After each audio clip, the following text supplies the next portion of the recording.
The name of the show is The Talk with Tariro. We are coming to you and discussing today the issue of child protection. And we are looking at child protection advocacy, child protection concerns, child protection issues on their own. Helping us to discuss that, we have Chinga Govati. She's not new on The Talk with Tariro. She is the convener of Help Her Heal. I would want to know, who is she helping to heal? We'll hear more, particularly when it comes to issues of child protection. Chinga, welcome to The Talk. Thank you, Tariro. Yes, let's start with child protection issues. Yes. What are these issues that we need to look at when it comes to child protection? Yes, when we are talking child protection, we are thinking through what needs to be done, what the issues are, and what actually has been happening. So for me, when we start talking child protection, it means there are challenges that are there that we need to face. There are challenges that we actually need to look at and say, how do we best protect our children? So it's not only looking after, it's but it's also putting in place measures to prevent, to respond, and to handle issues to do with child protection. And what are these issues? Yes. Obviously, issues of child abuse, issues of exploitation, issues of harassment come into play. So in a nutshell, that would be, for me, child protection. But when we are now saying, how do we manage that? We are putting in place measures to manage cases that we come across as practitioners in our daily work. So hence Help Her Heal, which is a rapid response platform for entities, for institutions, for individuals working with issues to do with gender-based violence, amongst them protection. Yes. When we are looking at the issue of child abuse, issues of harassment, all these issues, how prevalent are they? They are very prevalent. Yes. I think you have had that during lockdown, especially when it was difficult for children to go back to school. Yes. A lot happened within closed doors. Most were got married, most were sexually abused, and we have numbers as high as 5,000 reported by the ministry of girls even falling pregnant as a result of well, I would want to say people who take advantage of children, because people have their own excuses, and some people even come up with defenses that this child actually consented, agreed to be abused. How on earth would anyone agree to be abused? And when you are looking at a child, who is a child? You may want to ask, is anyone below the age of 18? Why 18? Because we are saying when they are below the age of 18, they still need protection of their parents, protection of other caregivers, even the school, even what I would call decision makers at national level. These are all child protection agents. So at the end of the day, when we are now saying there's something wrong, children are being abused, you asked about prevalence, it means something is not working somewhere, and that's what we would want to look at and say, what can we do as change agents? What can we do as decision makers to really make the whole child protection system and spectrum work to the best interest of the child? When it comes to what can we do, we will come back to that. But at the moment, you have said these issues are quite prevalent. Why are they increasing? Are we losing our own social fabric as a society, as a country? It's really sad. When you look at it and you say, what's happening? We have had stories of 15-year-olds getting married, 15-year-olds. I read recently of a 10-year-old who actually died in Mashingo whilst giving birth. Can you imagine? So you tell me that is normal? It's not normal. We are now living, we are worse than animals, because animals know better.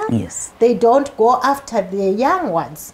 So at the end of the day, we're just saying the social fabric is already in tatters. And it's so sad when people now look at children and they see an adult. Yeah. A child is a child. They're in need of nurturing, they're in need of care. And it's not caring when you promise a child something in return for sexual favors. Yes. It is exploitation. So at the end of the day, I think parents, guardians, caregivers, and every duty bearer from the family level to the national level may be sleeping on duty. Yeah. We are sleeping on duty, Definitely. I think, as communities, within the school system. Everyone is sleeping on duty. Sadly so. We are actually witnessing families marrying off 10-year-olds, 11-year-olds, 13-year-olds. And those children are actually getting pregnant. They are dropping out of school. And families are hiding all that when it's happening. It's so for sad. children, then they then say, where do we turn to when our protectors are actually the ones who are at the forefront of abusing us? I think marrying off a child is, for me, it's we don't have foresight. We don't have a vision. When you look at a child, for me, a child is a wonder. We don't know what's packaged within them.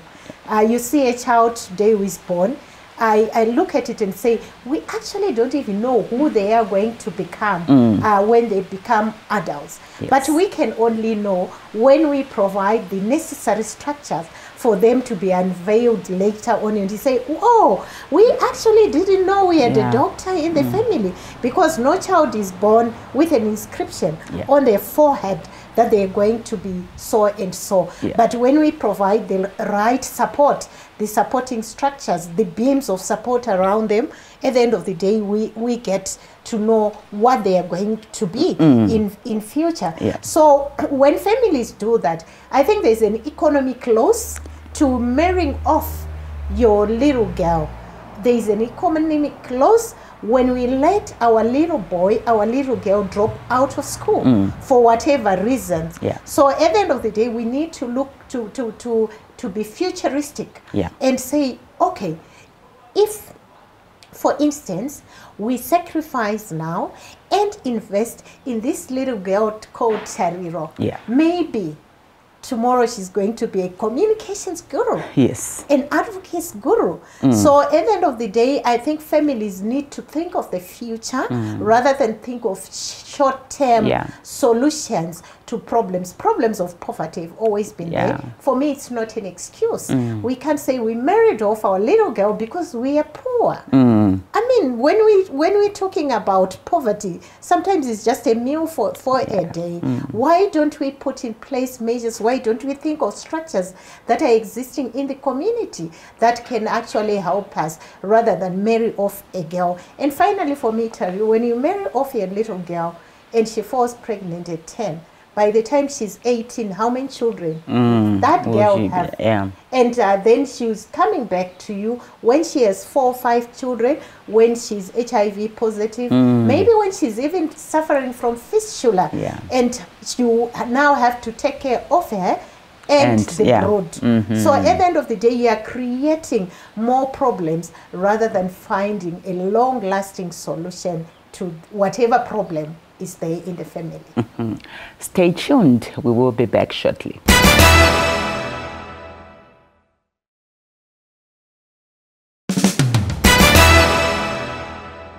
Welcome back. Our discussion on child protection continues. Chinga, where we have these families, like we're discussing in our first segment, marrying off adolescent girls, young girls, as young as 10, 11, 12. I wouldn't even want to call it marrying off, because there is no marriage like that. And the key question that we then have is, where does the law come in to protect the young people? It's not only legally wrong, because sometimes we're saying, well, the law doesn't allow us. Yes, the law may not allow you, but morally, what obligations do we have to this child? So for me, when you marry off a 10-year-old and then you wait for the law to come in and say this is wrong, but you as a parent, you as a caregiver, you as a person staying with this child and this family in this community? What is saying about it? Because at the end of the day, the law will only work where the people who are in a community, who are in a family, who are in a nation, who allow that law to work. So what does the law say? Honestly, when you have sexual intercourse with a 10-year-old, that's outright rape. There is no negotiation. Thank you. So in terms of the law, having sexual intercourse with anyone who is below the age of 12, even if where they consented, it's actually the highest form of sexual abuse that you can come across. For girls, it's rape. For boys, it's called aggravated indecent assault. And the law actually protects any child who is below the age of 16. Even where they have consented, you still be arrested and still be prosecuted. It was once called statutory rape. And for me, as a child rights practitioner, it's rape. There is no. So why aren't people being arrested, Chinga? Because the cases are so prevalent. What do we need to do? Here I'm looking at the whole family that's making sure the father who's marrying off an adolescent girl, the whole family should just be locked up. I agree with you. I definitely agree with you. So that's what the law has said. Recently, in May, there was a judgment that came out from the Constitutional Court, where they were saying that no child, when in fact the import of the judgment is to the effect that if we say the Constitution is protecting anyone below the age of 18, and the definition of a child is anyone, any person who is below the age of 18, we can now not segregate or put them into different categories or classes. We are just saying a child is a child. Of course, in terms of international principles, we look at what are called evolving capacities. So for instance, a 10-year-old, their view of the world is completely different from a 16, a 17-year-old. Yes, that's going to be taken into account, but for developmental purposes. It's not for exploitative purposes. So for me, when I look at that judgment, it's saying, okay, when we are talking about issues to do with sexual debate, sexual abuse and the like, there's a thin line. There's what's called exploitation, and that's what the law should regulate, because some abusers will then hide under the gaze of, the child herself agreed. She said, how does the child agree? They didn't appreciate that. When they were agreeing, they were not just agreeing to the sexual act itself, they were saying, agreeing to falling pregnant at 10, at 12, at 15. They were agreeing to an infection of an STI, including HIV. They were agreeing to dropping out of school. They were agreeing to a life of poverty. No one would agree to that. Or they were agreeing to debilitating issues of fistula that we talked about. Because when a child is 15, is 10, is 12, are they adequately developed that they can hold a baby in their womb? Definitely not. So at the end of the day, I think we should look at it and say, this is an offense. Hence, we have a new Marriages Act. And that act, if you allow me, I'll read in section 3. The Notorious Marriages Act. Notorious in the sense that, for me, when I'm looking at section 3, I'm happy. I know you're thinking of section 41, but I'm looking at on civil partnerships. I'm looking at the section that protects children from being married off, which is sexual exploitation, by the way. It's no child in their right senses would go and say to somebody, please marry me. I really want to be a mother. Maybe read it to us. School.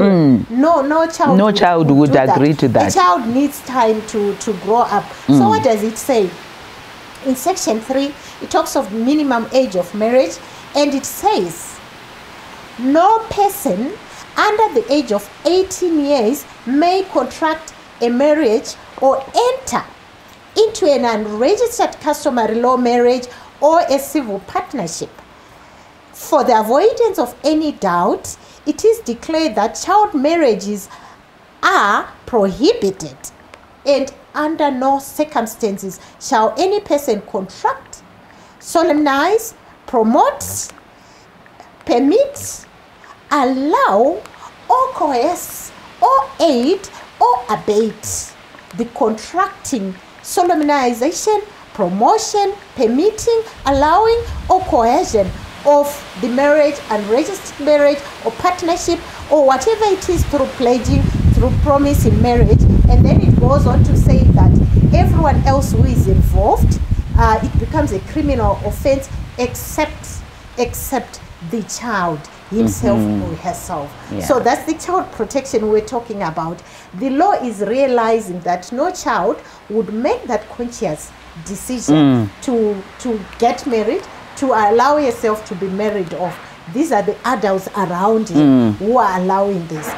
Maybe in the next segment we'll talk about, so what happens when my 14-year-old, my 15-year-old is going out or has had sexual intercourse or has been made pregnant by another 16-year-old. Yes. Yes, so that's exactly that's something totally different altogether. But the law is clear.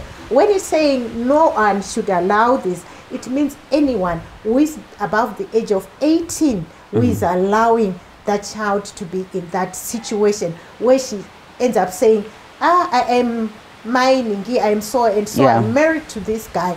No child should ever be married off. The law is quite clear. It's stating that no child should be married off. But children are being married off. And the key question that we then ask is the law being effective? Join us after the break. We would want Chinga to answer that question.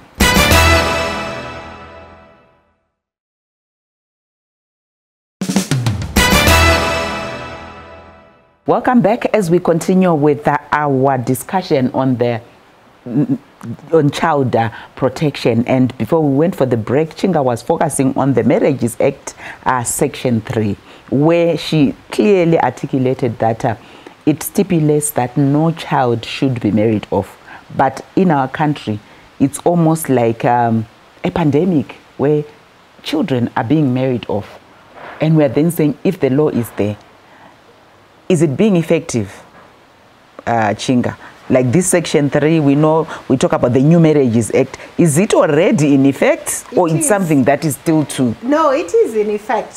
So why isn't something happening? If we go back to the same question that you asked, if the law is there to say no child should be allowed to be in this kind of a setup at 16, or when they are below the age of 16, whoever has sexual relations with that child is considered a criminal, an offender of the law. And you said, so why are people not getting arrested? Well, it's just the same question. The law is now there, so it's for people to use it. So if people don't make reports, or if people don't know how to make reports, we end up with such a scenario where the law is just there in a vacuum, but no one is making use of it.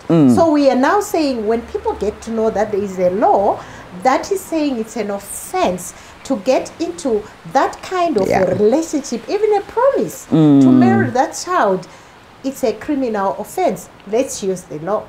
Let's report such cases to the police. I mean, it's completely, totally wrong for us to be in a situation where we have a child who is 15 who is going to give birth. That's immoral of us. And we should ask ourselves certain questions. What will happen to that child? And some die whilst giving birth. They definitely do. So now we have so many cases. We have the case of Memory Machaya. We have other cases in the press of children who are dying, giving birth. It's completely abnormal for us to get to that stage where that child ends up in such a situation. So the law is there to be used, and we now say some parents will not report because they are complicit.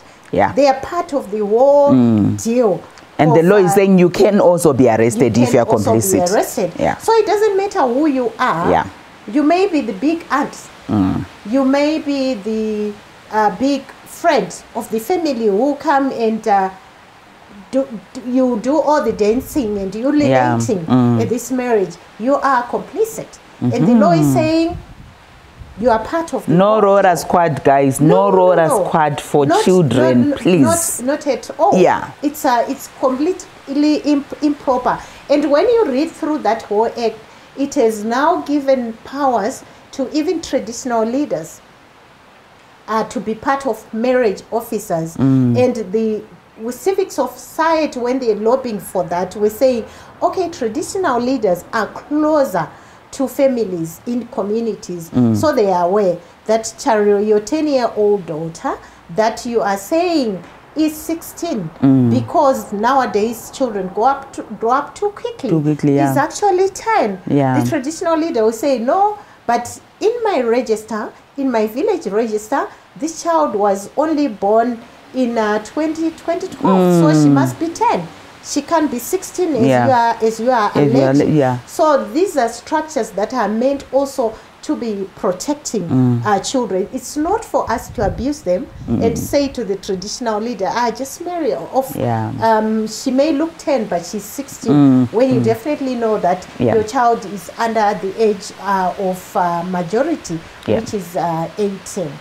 And what happens now when it's two 15-year-olds who impregnate each other and they're saying, we want to get married? Yes, that's a question that parents are asking.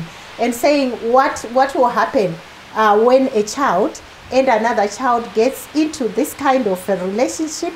They say we love each other. We actually talked about such a case yesterday on another group where the child is adamant. She's saying, if you take me out of this relationship, I'm going to commit suicide. But we are saying the law is also there to protect her. At regional level, at SADC level, we have a model law that is called the SADC model law on eradicating child marriage and helping children already in marriage. So it recognizes that there are certain situations where a child may already be in this setup or may refuse to leave, and we say they still needed to be treated as a child in need of care. But in my experience, Tariro, guess what? I've seen that children who refuse to leave this setup is because some undue pressure has been brought to bear on them. So they've been promised something. If you stay here, this is what we're going to do. If you go up after giving birth, you go back to school, we'll do this for you, we'll do this, and it doesn't materialize when they've given birth. And they stay there for 10 years, they still remain the grade 6 child that she was before she even got into this relationship. But that's the argument also that's there with the new judgment that I talked about around age of sexual consent. And people are saying, okay, if we increase the age of sexual consent to 18. What will happen to child issues? Yes, there is child-to-child sexual abuse. We need to put it aside. It's still abuse. There is child-to-child sexual relations where they agree and get into that. We need to speak at issues around sexual debut. When do our children start thinking of having sexual relations? How do we treat them? In other jurisdictions, in other countries, in their laws, what they have is what they call the age difference. There's an age difference that they look at.